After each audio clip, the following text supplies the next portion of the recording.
Now, Isaiah Sharp with the Idaho News 6 forecast.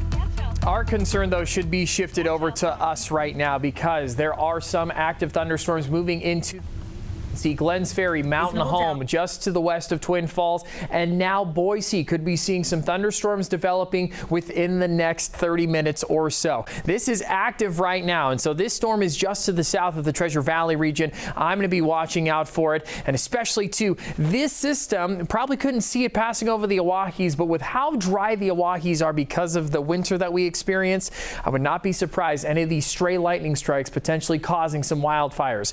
On top of that, we've got a heat advisory and red flag warnings covering the entirety of southern Idaho. That looks like a bright pink Christmas tree with all the lights and everything mixed in together.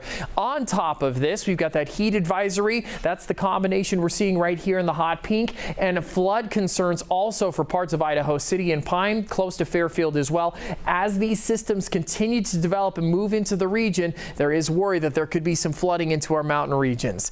On top of all that, hey, it's really hot outside too, wouldn't you know it? 102 degrees, the warmest we've seen in Boise, 97 over Twin Falls. Cooler conditions really impressive over Seattle and Portland, but as we move into the latter part of the month, they're also going to be experiencing the warmer temperatures. 102, really impressive to see, the warmest that we're seeing across the region, and so make sure you're not spending too much time outside. We are going to watch out for some more thunderstorm activity into tomorrow. Heading into the morning time, might see some slight activity over Boise, but the central mountain regions into the afternoon, that's going to be my focus, with a lot of rain and a fair chance of some lightning strikes as well. The good news is the weekend is looking to be a little bit clearer. Maybe a couple of popcorn storms shouldn't impact the valley floors. Heading into Monday, you might start to see a little bit more development of some rain, so we'll watch out for that. As you can see closer to that southern border, chances of rain potentially moving on into the Twin Falls region.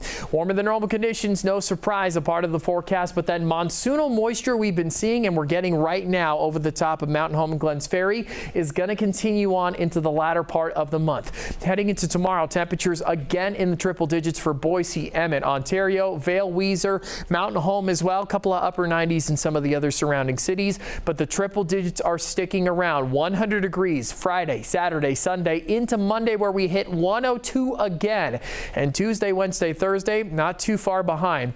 99 is on the way, 98 expected. I'm going to watch out for some showers going into our Wednesday, but like I mentioned, clearer skies are expected. But I do want to highlight those storms that are rolling in right now are expected to continue for the next about half an hour to hour plus. So plenty of rain, chances of hail on top of that too. I'm not expecting what we saw a couple weeks ago with those major thunderstorms rolling on in, but we're still watching out for some of those stray lightning strikes mixed in there, potentially causing brush fires. Lots of wind is a part of this. 40 to 60 miles per hour are expected along with that too. Going into the weekend, much clearer skies though. 100 degrees are on the way.